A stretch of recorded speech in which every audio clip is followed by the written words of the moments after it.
예수님은 감람산에서 승천하시기 전에 제자들에게 예루살렘을 떠나지 말고 내게서 들은 바 아버지께서 약속하신 것을 기다리라 말씀하셨습니다.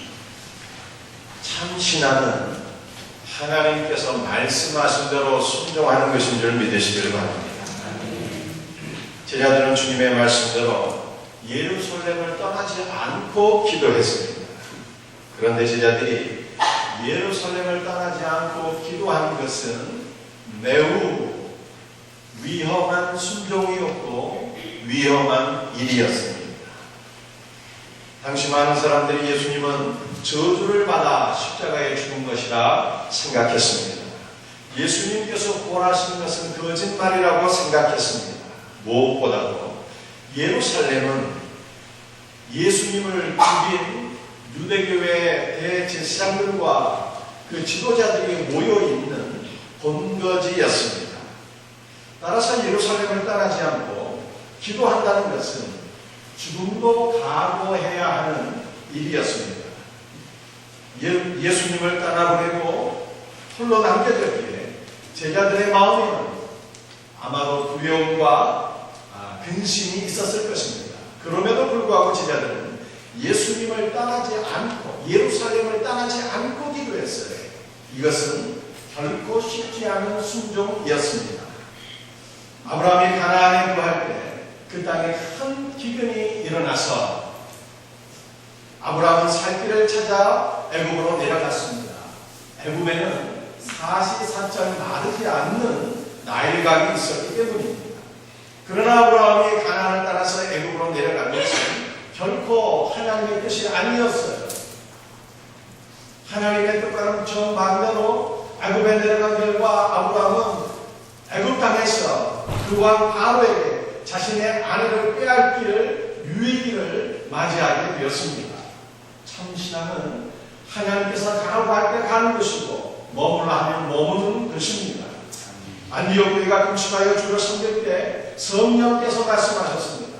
내가 불러시키는 일을 위하여 바나바와 사울을 따로 떼어 세우라. 안디옥 교회 성도들의 성령의 음성을 듣고 순종하여서 바나바와 사울을 구별하여서 이방의 성교를 해서 파송하게 되었을 때 그 결과 이방 세계에 구원의 문이 활짝 열리게 된 것을 믿으시길 바랍니다. 참 신앙은 이와 같이 하나님의 말씀에 순종하는 것입니다. 예루살렘을 떠나지 말라는 주님의 말씀은 다름 아닌 기도하라는 명령이었습니다. 제자들은 예수님의 말씀대로 예루살렘을 떠나지 않고 기도했습니다. 120명의 성도들이 마음을 어루지하여 기도하게 힘썼습니다. 그들이 무엇을 위해서 기도했을까요?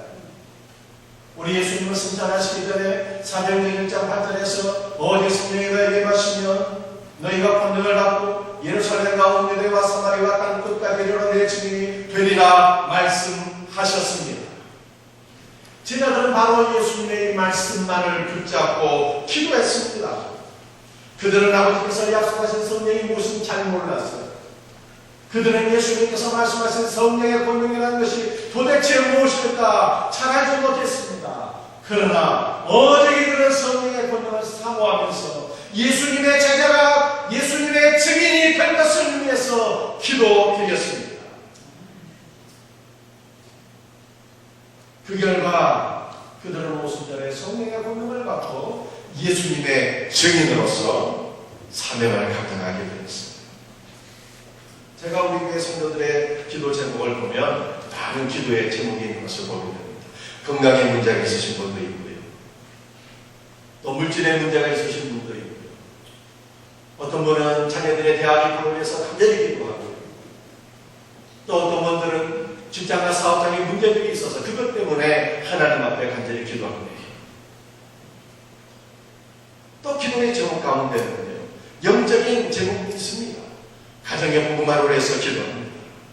그러나 많은 경우에 이 영적인 제목은 그냥 현실상 뛰어넘는 것이지. 많은 분들이 이건 있어도 되고 없어도 되는 것으로 그렇게 생각하시는 경우들이 많이 있는 것 같아요. 여러분들, 하나님께서 이러한 기도를 어떻게 생각하실까요? 초대교회 성도들의 기도 제목은 다른 것이 없었어요. 그냥 말씀하십니다. 성령의 권능을 받았습니다. 예수님의 부활의 증인되기를 그들이 간절히 소원하면서 기도했는데 하나님께서 그들의 기도를 기뻐하시고 응답해 주셨습니다. 그렇다면 우리의 기도의 제목도 바뀌어져야 될 것입니다. 어떻게 바뀌어져야 될까요? 바울은 에베소서 2장 10절에서 우리는 그가 만드신 바 그리스도 예수 안에서 선한 일을 위하여 지으심을 받은 자는 이 일은 하나님이 전에 예비하사 우리로 그 가운데서 행하게 하려 하십니다. 말씀하셨어요. 하나님께서 저와 여러분을 지으셨대요. 여러분은 하나님의 형상대로 지음받은 대단한 분들인 것을 믿으시길 바랍니다. 하나님께서 여러분의 창조하신 목적이 무엇입니까?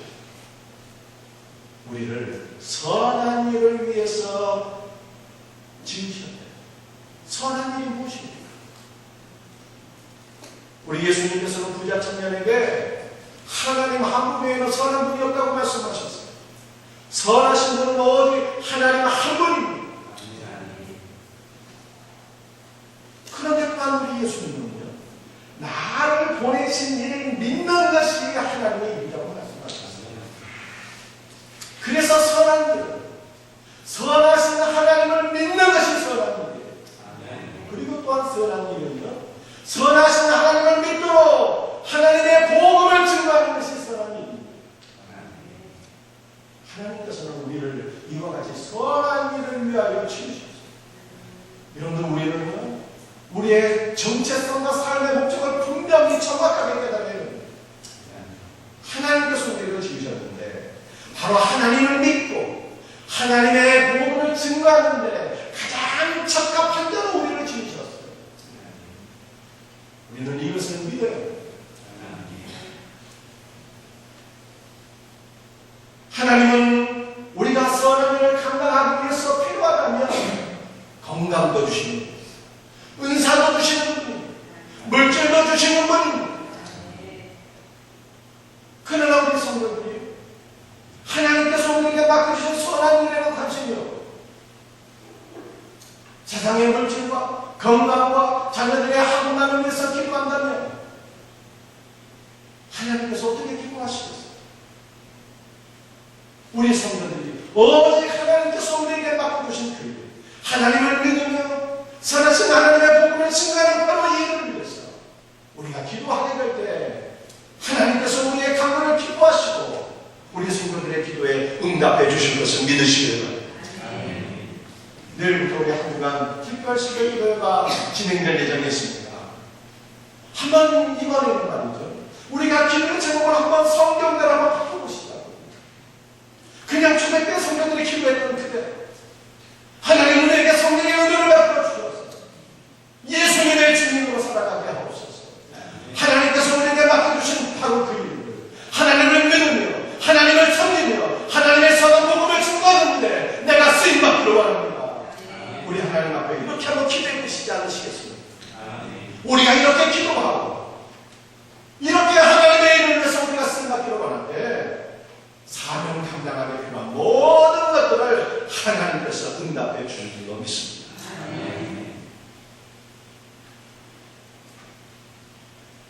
예루살렘을 떠나지 않고 기도했던 성도들이 누구입니까? 120명의 성도들이 기도했습니다. 가로 유다를 제거한 11명의 제자들이 함께 기도했습니다. 놀랍게도 120명의 성도들 가운데는요, 예수님의 모친 마리아, 예수님의 아우들, 즉 예수님 그 마리아의 아들들도 포함되어 있었습니다. 천주교에서는 아들 예수님보다 어머니 마리아가 더 위대하죠. 지금도 그렇지만 특히 중세에서는요, 어머니 마리아의 위세가 아들의 위엄을 능가했습니다. 성모 마리아는요, 중세 때 지금까지 기도의 대상이었어요. 천주교에서. 그러나 오늘 성경은 무엇을 말씀하고 있습니까?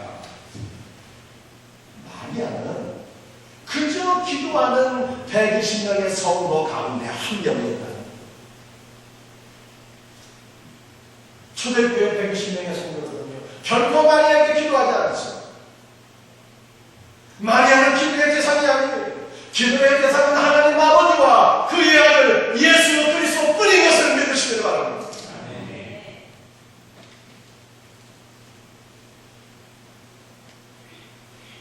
마리아는 그저 단지 한 명의 신자예요. 그저 단지 한 명의 기도하는 성도였을 뿐이라고 성경이 말씀합니다. 여러분들, 마리아는 동정녀도 아니에요. 예수님을 잉태했을 때 마리아는 동정녀였습니다. 성령의 능력으로 동정녀 마리아의 몸에서 우리 예수님께서 잉태되셨고 탄생하셨습니다. 그러나 예수님 탄생하신 이후에 마리아는요, 그 남편 요셉과 훔치면서 다른 아들들을 낳았어요. 따라서 마리아는 동정녀가 아닙니다. 마리아는 우리와 동일하게 죄 가운데 태어났고 죄 가운데 살다가 죄 가운데 죽었습니다. 그래서 마리아는 성령의 은혜로 죄사함을 받기 위해서 초대교회 120명의 성도들과 함께 하나님 앞에 기도한 성도였다고 성경이 말씀합니다. 믿음의 대상은 하나님 아버지와 예수 그리스도시요, 기도의 대상도 하나님 아버지와 주 예수 그리스도시요, 마리아는 아니라는 거예요. 우리와 동일한 성도라는 것입니다. 초대교회는 함께 모여 기도한 후 베드로의 주도하에 가룟 유다를 대신할 또 한 명의 사도를 제목회로 선출했습니다. 그의 이름이 바로 마디아. 그래서 예수님의 제자들은 가룟 유다가 죽은 후에 한 명이 다시 축원되어서 12명이 되었습니다. 예수님의 제자는 꼭 12명이어야 하는 것일까요? 10명이면 안 됩니까? 아니, 뽑으려면 한 13명, 15명, 20명 뽑지 왜 꼭 12명만 뽑았을까요? 이 문제에 대한 답을 정확히 알기 위해서는 예수님께서 왜 12명의 제자를 세우셨느냐를 생각해 보아야 합니다. 구약시대 야곱의 12아들은 이스라엘의 12지파의 조상이 되었습니다. 야곱의 12아들을 통해서 이스라엘이 건국된 것입니다. 예수님께서 12명의 제자를 뽑으신 것은 야곱의 12아들을 통해서 이스라엘이 형성되었듯이 12명의 제자를 통해서 예수님께서 하나님의 나라를 세우신다는 그러한 의미가 내포되어 있습니다. 그런데 12명의 제자들 가운데 한 명이 가룟 유다입니다. 가룟 유다는 어떤 사람입니까?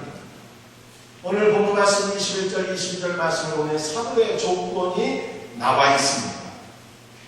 예수께서 세례를 받으시고 승천하실 때까지 제자들과 함께 다니던 사람입니다.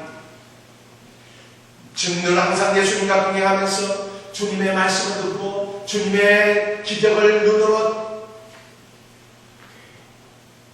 바라보았던 사람이 바로 사도의 자격이 되는 것입니다. 가룟 유다가 바로 이런 사도들 가운데 한 명이었어요. 그는 늘 주님과 동행하는 삶을 살았습니다. 예수님은 지상에 계실 때 하나님의 말씀을 전파하시고 병든 자를 치유하시고 귀신을 내쫓으시는 이적을 행하셨습니다. 그런데 이런 주님의 사역을 가장 가까이에서 지켜본 사람이 바로 가룟 유다였습니다.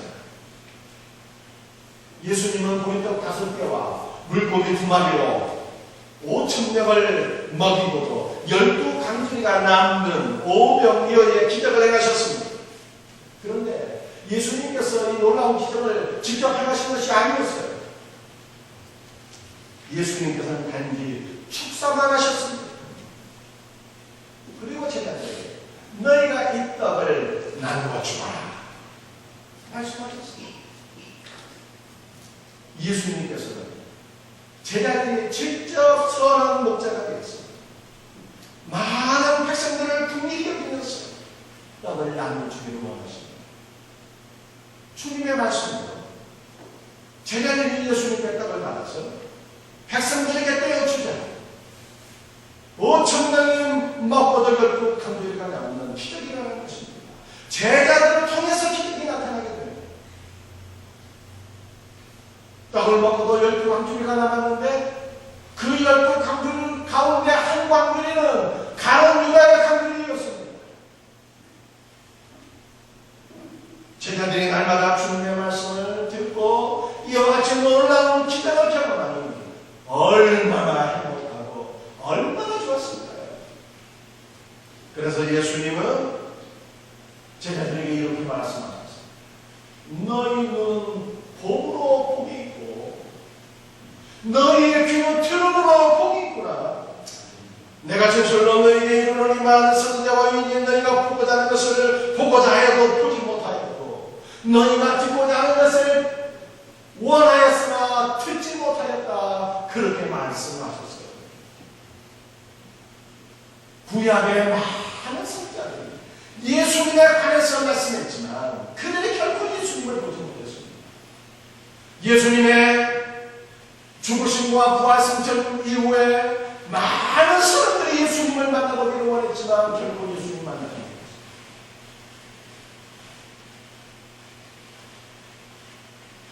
오늘따라 보이지가 많이 생깁니다. 여러분들 저에게 한 가지 소원이 있습니다. 무엇인지 주님의 은혜 가운데 목회의 사역을 감당합니다. 죽을 때 잠자듯이 죽어서 깨어나고 이곳이 천국이라 주님을 품 안이라 주님의 품 안에서 예수님 얼굴 바라보는 게 제 소원이에요. 그런데 제자들은요 늘 주님과 같이 다니면서 눈만 뜨면 예수님 얼굴 보고 눈만 뜨면 예수님 말씀 듣고 눈만 뜨면 주님의 능력을 경험하고 사는 거예요. 이들을 통해서 성경이 기록, 이들을 통해서 하나님의 나라가 세워지게 되었습니다. 이와 같이 성경을 기록하고 하나님 나라의 주석으로 쓰임받았던 12명의 제자 가운데 한 명이 바로 가룟 유다였습니다.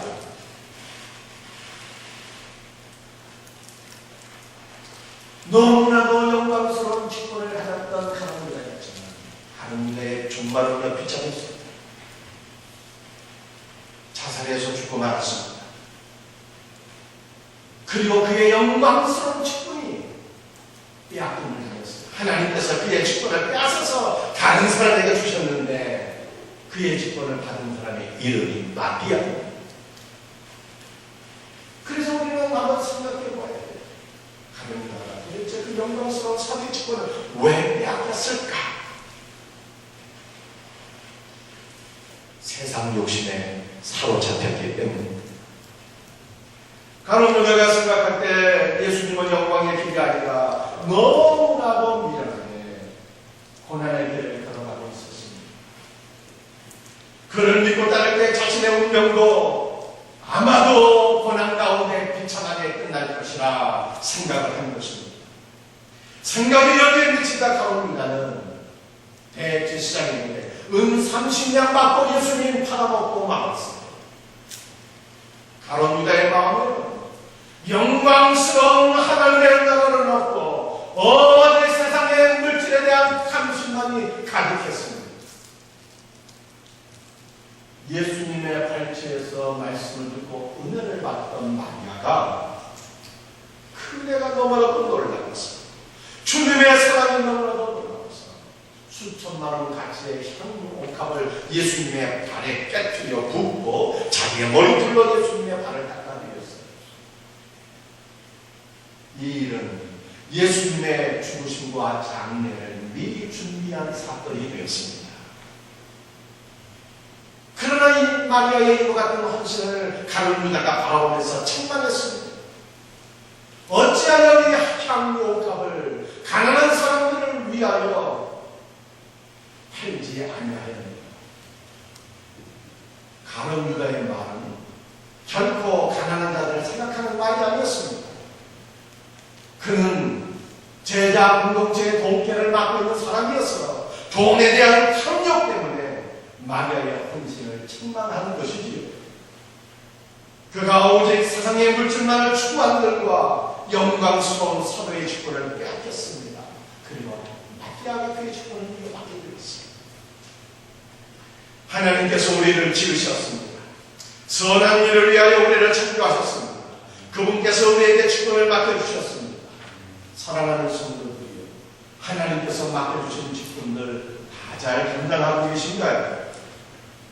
한국 경제가 어렵습니다. 삼성에서도 많은 구조조정이 있었습니다. 실직하신 분들은 큰 슬픔과 고통을 당했을 것입니다. 지금 직장을 다니는 분들 가운데 어떤 분들은 앞으로 있게 될지도 모를 실직으로 인해서 슬픔과 고통 가운데, 근심 가운데 있을 분들도 계실 것입니다. 실직에는요, 두 가지 종류가 있습니다. 직장에서의 실직이 있습니다. 또 하나의 실직은 영적인 실직입니다. 영적인 실직은 하나님께서 우리의 직분을 빼앗아서 다른 사람에게 주는 것입니다.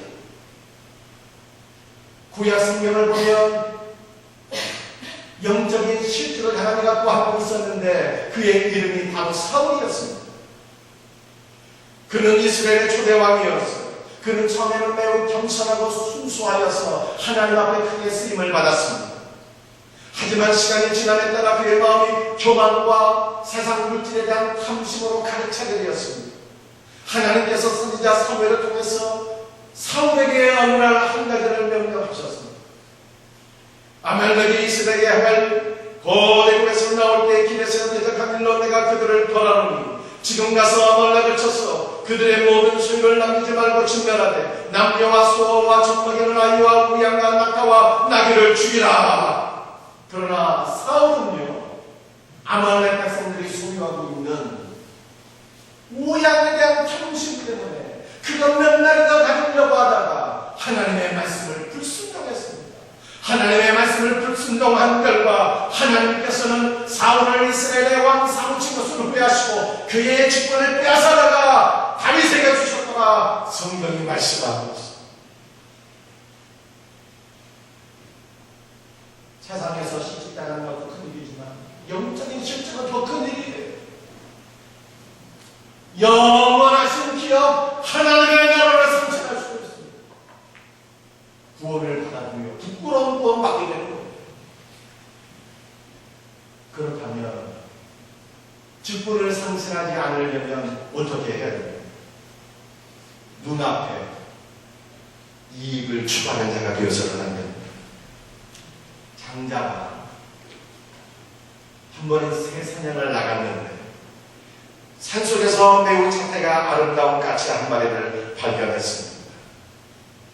정신없이 까치를 따라갔는데 어느 순간인가 이 까치가 미동도 하지 아니하고 가만히 무엇인가를 주시하고 있었습니다.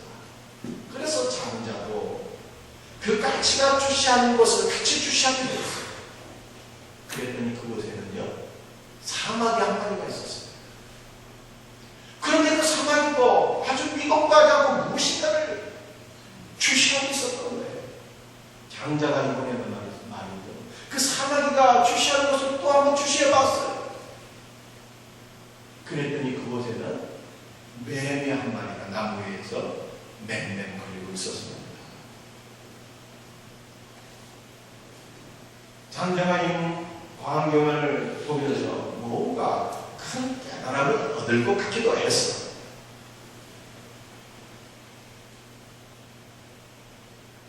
새 사냥을 멈추고 길을 걸어가게 되었습니다. 그런데 왜 산에 한 명이 몽둥이를 들고 장자가 뒤쫓아오는 거예요? 장자가 까치를 잡겠다고 산속에 있는 남의 밭에 다 헤집고 다녔기 때문입니다. 장자의 이야기가 우리에게 무슨 교훈을 주고 있습니까? 눈앞에 이 말을 보면 큰 그림을 보지 못하는 것입니다. 임박한 멸망을 깨닫지 못하게 됩니다. 까치는 자기 눈앞에 있는 사막이 그것 참아먹으려고 자기에게 어떠한 위험이 닥쳤는지 그도 깨닫지 못했어요. 사막이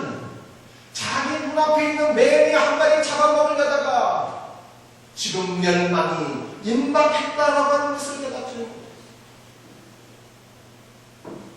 장자리 없이 세상에 내 정신이 달려서 까치를 쫓다가 지금 자기에게 무슨 일이 벌어지고 있는지 그거를 알지 못하게 됐다는 것입니다.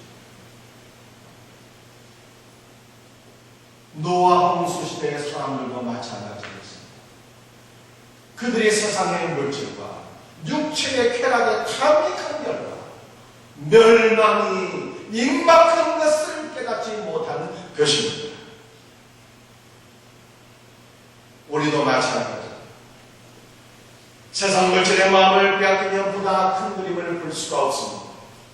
임박한 멸망을 깨닫지를 못하고 영원하신 하나님의 나라를 바라볼 수가 없습니다. 하나님께서 우리에게 맡겨주신 영광스러운 직분들 빼앗기게 되는데, 사랑하는 성도들, 하나님께서 맡겨주신 영광스러운 직분들 잘 감당하고 계십니까? 혹시 눈앞에 이익에 사로잡혀서 하나님께서 우리에게 맡겨주신 그 영광스럽고 존귀한 것들을 우리가 잃어버리고 있지는 않습니다. 지난 주간에도 전라도의 한 목사님께서 눈앞에 그 작은 이익 때문에 그 몇십만 원도 안 되는 그것 때문에 보이스 피싱에 가담하고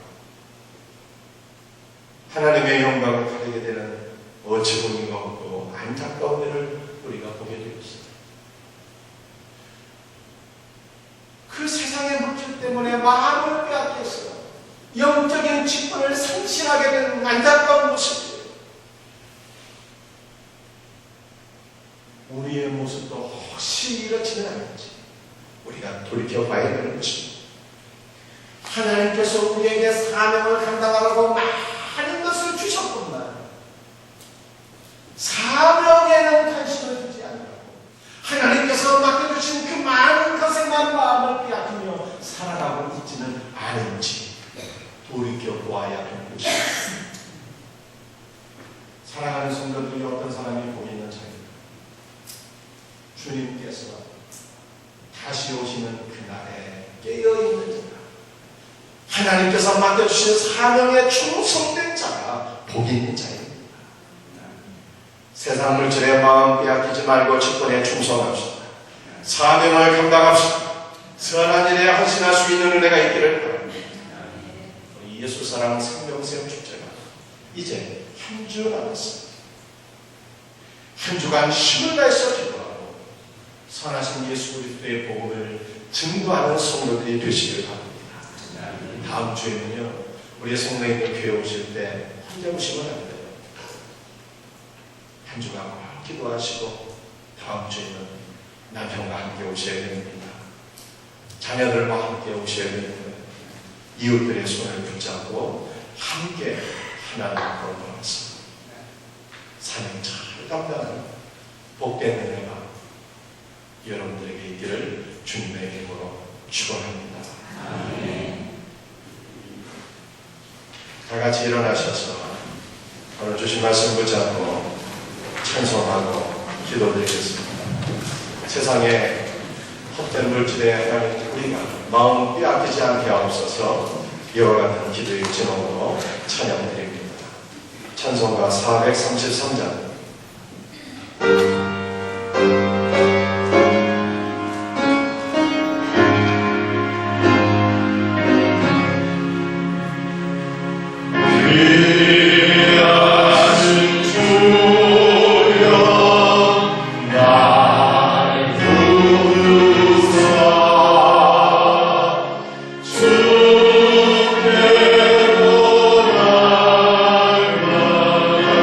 저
기도합니다.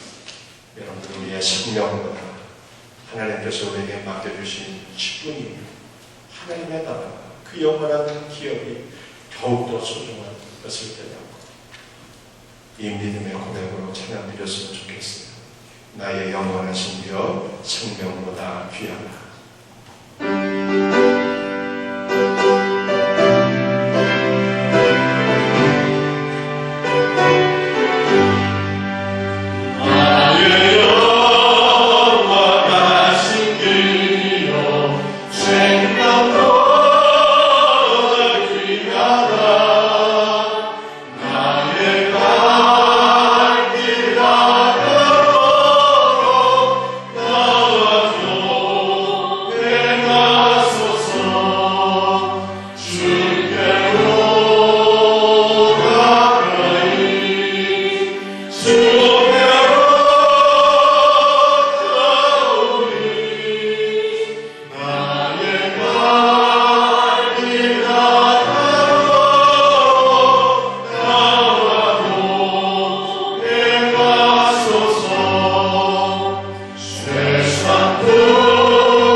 주신 말씀 붙잡고 함께 기도드리겠습니다. 사랑하는 성도들, 우리도 초대교회 성도들처럼 한번 그렇게 기도해 보시지 않으시겠습니까? 하나님, 우리에게 성령의 은혜로 채워주셔서 예수님의 증인으로 살아가게 해주셔서 말씀 그대로 한번 기도해 보십시오. 여러분들이 사명을 감당하기를 간절히 소원하는데 사명 감당하기 부족함이 없도록 하나님께서 채워주시고 하세요.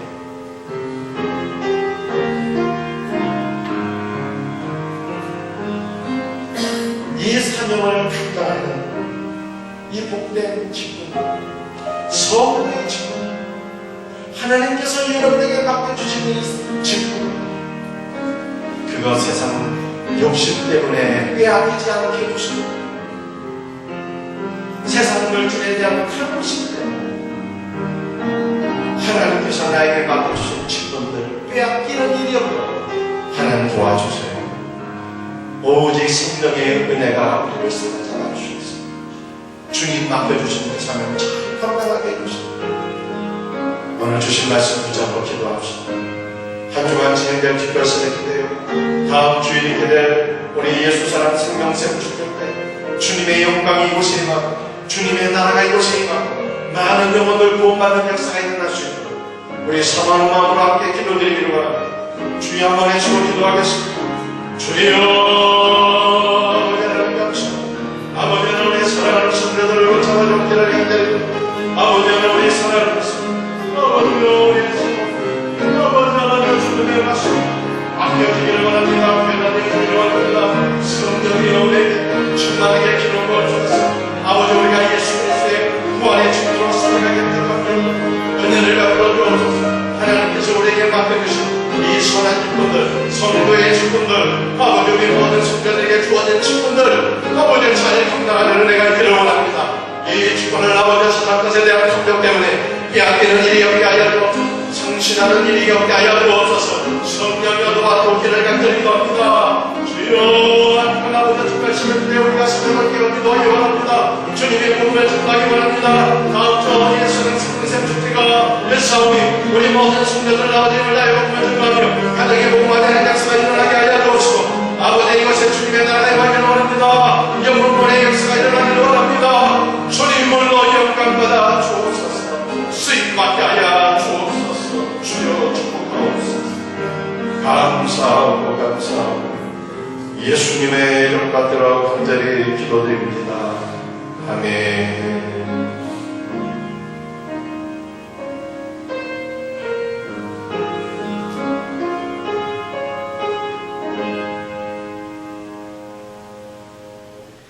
하나님 아버지 감사합니다. 우리 사랑하는 성도들 적어도 이번 한 주간 하나님의 말씀대로 기도해서 하나님께서 은혜와 응답을 베풀어 주시는 놀라운 역사들을 경험할 수 있도록 주여 도와주시옵소서. 한 주간 특별히 기도 진행될 터인데 성령께서 말씀하시는 것을 말씀하게 하시고 성령께서 베풀어 주시는 은혜와 응답을 그대로 경험할 수 있도록 하나님 도와주옵소서. 아버지 하나님께서 우리에게 맡겨주신 하나님을 믿으며 하나님을 섬기며 선하신 예수 그리스도의 복음을 증거하는 이 모든 일들 아버지 존귀한 직분들 성도의 직분들 하나님께서 맡겨주신 이 놀라운 사명들 세상 물질에 대한 탐심 때문에 잃어버리는 가룟유다와 같은 영혼들 한 명도 없도록 주님 도와주옵소서. 아버지 오늘도 아버지 앞에 나와서 예배를 드리면서 귀한 예물을 주 앞에 구별하여 드립니다. 이 모든 것 주님 영광 받으시옵기를 간절히 소원합니다. 열의 하나를 온전히 구별하여 드리는 성도들이 사오니 주님께서 말씀하신 대로 저들의 삶을 주의 은혜로 기름지게 하옵시고 하나님께서 허락하신 창고에 차고 넘치도록 은혜와 복을 채워주옵시고 저들의 가정과 직장과 사업장과 자녀손들이 하나님의 나라 하나님 영광 위에서 아름답게 쓰임받게 하옵소서. 감사하는 자들에게 감사의 조명이 넘쳐나게 하시고 선교와 구제의 은혜를 드리오니 땅끝까지 주의 사랑과 복음이 증거되어 많은 영혼들 예수 믿고 구원받게 하옵시고 주정 헌금과 세례 헌금을 드립니다. 창학사업과 월드비전을 위해서 헌당을 위해서 예물을 드립니다. 이 모든 것 통해서 영광스러운 하나님의 나라가 이 땅 가운데 세워지게 하옵소서. 예수님의 이름 받들어 기도드립니다. 아멘.